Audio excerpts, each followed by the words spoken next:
Hello everyone, welcome back to my channel. My name is Neeta. आज हम 11th class की NCERT political science का first chapter का ये सेकंड पार्ट स्टार्ट करने जा रहे हैं। फर्स्ट पार्ट मैं ऑलरेडी अपलोड कर चुकी हूँ, आप चाहें तो मेरे चैनल पर जाके देख सकते हैं। इस वीडियो में हम आज जो कॉन्स्टिट्यूशन के फंक्शंस हैं उनको डिस्कस करेंगे। इस वीडियो में हम सिर्फ फर्स्ट फंक्शन डिस्कस करेंगे। आने वाली वीडियोज़ में हम नेक्स्ट फंक्शन डिस्कस कर लेंगे। ये जो फंक्शन है बहुत इंपॉर्टेंट टॉपिक हैं एग्ज़ाम पर्पस से भी और जनरल नॉलेज पर्पस से भी, तो आप स्किप मत कीजिएगा, बहुत इंपॉर्टेंट है। स्टार्ट करते हैं। The first function of a constitution is to provide a set of basic rule that allow for minimal coordination among members of a society. जो पहला फंक्शन है कॉन्स्टिट्यूशन का वो है कि सोसाइटी में जो मेंबर रह रहे हैं ना, उनको जो है एक set of basic rule provide करें, जिससे सोसाइटी के जो लोग हैं उनमें एक मिनिमल कोऑर्डिनेशन बना रहे। तो आज हम इसके बारे में डिटेल में आगे पढ़ते हैं कि क्या कहना चाह रहा है।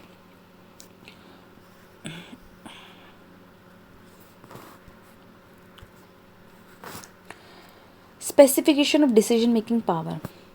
इसमें हम डिसीजन मेकिंग पावर के बारे में पढ़ेंगे कि डिसीजन मेकिंग पावर आखिर है क्या। A constitution is a body of fundamental principle according to which a state is constituted or governed. Constituted मतलब होता है निर्माण और govern मतलब होता है शासन करना।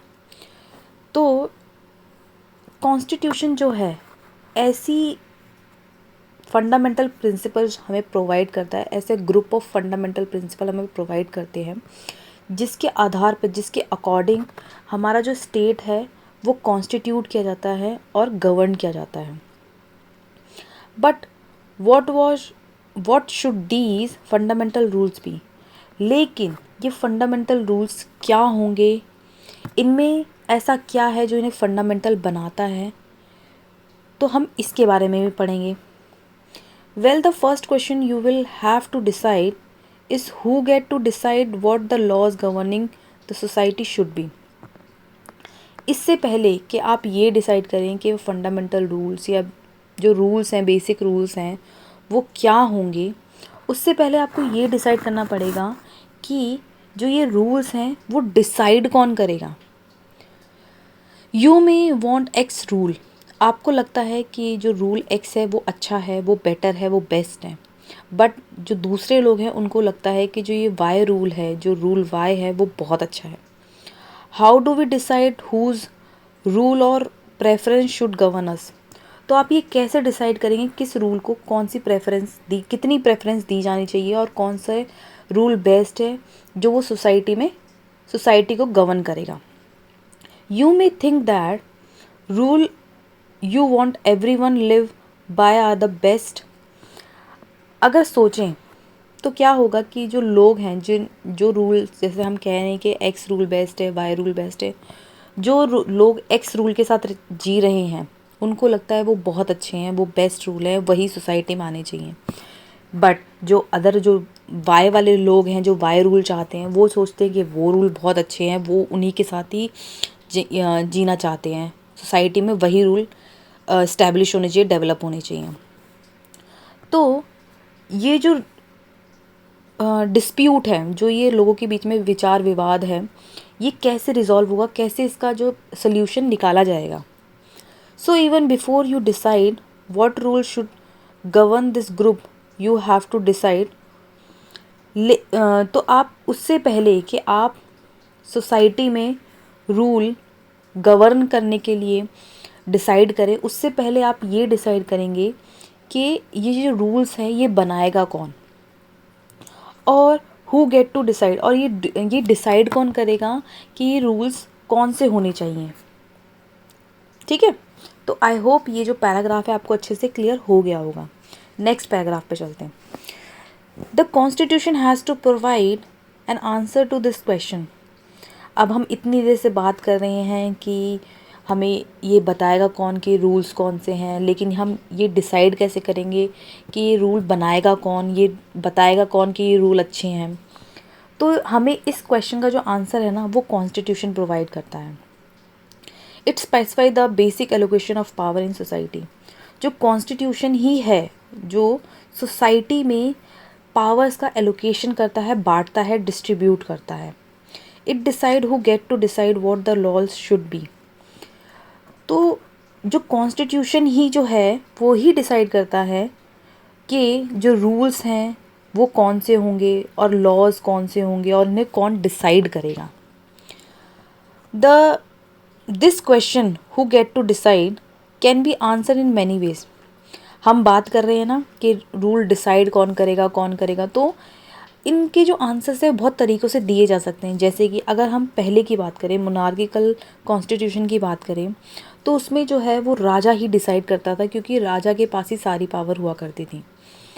इन some constitution like the old Soviet Union, अगर हम ओल्ड सोवियत यूनियन की बात करें, पुराने सोवियत यूनियन की बात करें, तो उसमें सिंगल पार्टी सिस्टम हुआ करता था। तो उसमें ऑब्वियसली उस सिंगल पार्टी के पास ही पावर थी जो ये डिसाइड करेगी कि रूल्स कौन से होंगे, क्या होंगे और कौन से रूल जो है सोसाइटी के लिए बेटरमेंट के लिए यूज़ किए जाएंगे। But the democratic societies, but in democratic constitution, अगर हम डेमोक्रेटिक कॉन्स्टिट्यूशन की बात करें, broadly speaking the people get to decide. हम मोटे तौर पे कह सकते हैं कि जो लोग हैं वो ही डिसाइड करेंगे। अब लोग डिसाइड करेंगे, हमने तो बोल दिया कि लोग डिसाइड करेंगे, बट ये इतना सिंपल नहीं है। But this matter is not so simple. ये मैटर इतना सिंपल नहीं है कि हमने बोल दिया कि जनता डिसाइड करेगी, कि जो रूल्स हैं वो जनता डिसाइड करेगी, बट इतना आसान नहीं है। Because even if you answer the people should decide, अगर आप ये कह रहे हो कि लोग डिसाइड करेंगे, it will not answer the question. तो लेकिन आंसर तो अभी भी वहीं का वहीं है कि लोग कैसे डिसाइड करेंगे। अब हम हर एक इंडिविजुअल के पास जाके तो डिसाइड नहीं कर सकते ना कि, तो क्या कर सकते हैं, हाँ, तो पीपल कैसे डिसाइड करेंगे, सोचो। For something to be law should everyone agree to it. क्या आप इस बात से अग्री हो कि लोग डिसाइड करेंगे, लेकिन ये कैसे डिसाइड करेंगे, ये आप इससे अग्री हो।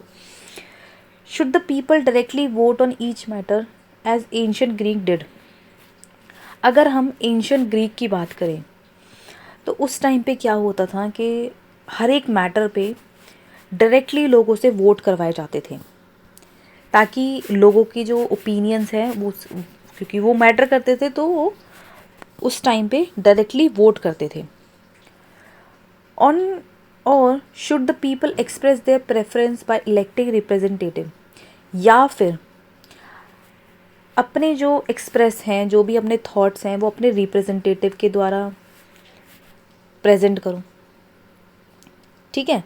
But if the people act through their representative, अगर जो लोग हैं अपने रिप्रेजेंटेटिव के द्वारा एक्ट करेंगे, तो रिप्रेजेंटेटिव को इलेक्ट कैसे किया जाएगा, और ये जो रिप्रेजेंटेटिव है ये कितने होने चाहिए, ये कौन बताएगा।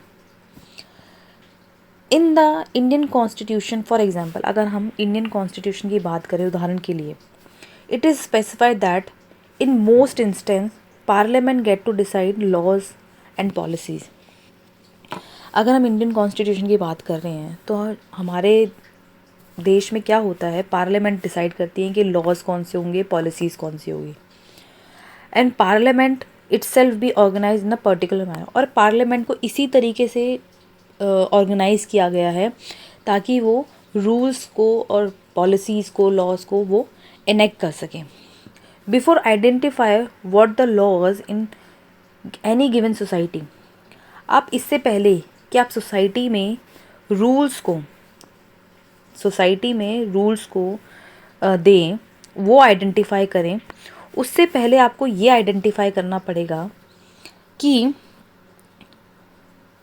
वो जो रूल्स, जो कानून बनाने वाले जो लोग हैं, रूल्स बनाने वाले जो लोग हैं, वो कौन हैं, उनकी पहचान पहले इम्पॉर्टेंट है ना।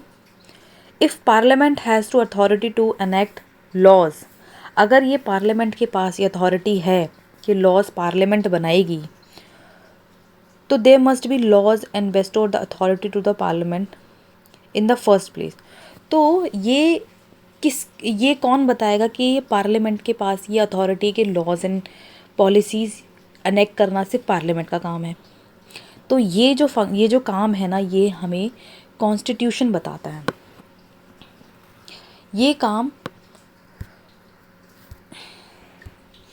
ये जो अथॉरिटी जो कौन देता है, ये कॉन्स्टिट्यूशन देता है पार्लियामेंट को। और पार्लियामेंट जो कॉन्स्टिट्यूशन है वो ऐसी सत्ता है ना, ऐसी वो है, गवर्न है, ऐसी सत्ता है कि वो सर्वप्रथम सरकार बनाती है। ठीक है, तो यहाँ पर हमारा जो टॉपिक है वो यहीं फिनिश होता है। नेक्स्ट टॉपिक में, नेक्स्ट क्लास में हम, नेक्स्ट वीडियो में हम नेक्स्ट फंक्शन डिस्कस करेंगे। तब तक आप ये 2 वीडियोस अच्छे से देखिए ताकि आपके जो बेसिक्स हैं, बेसिक कंसेप्ट है इस चैप्टर से रिलेटेड आपका क्लियर हो। नेक्स्ट वीडियो में हम नेक्स्ट फंक्शन के बारे में अच्छे से डिस्कस करेंगे। अगर आपको मेरी वीडियोस अच्छी लग रही हैं, यूज़फुल हैं, आपको लग रहा है कि लाइन टू लाइन एक्सप्लेन करना चाहिए, तो मुझे वो भी कमेंट सेक्शन में बताइएगा। अगर कोई भी डाउट है आपको तो वो भी मुझे कमेंट सेक्शन में बताइएगा। आप मुझसे टेलीग्राम ग्रुप पे भी जुड़ सकते हैं, फेसबुक पेज पे भी जुड़ सकते हैं। उनके जो मैं लिंक्स हैं वो मैं सारे डिस्क्रिप्शन बॉक्स में डाल दूँगी, तो आप मुझसे वहाँ पे ज्वाइन कर सकते हैं। Till then, thank you so much, bye bye.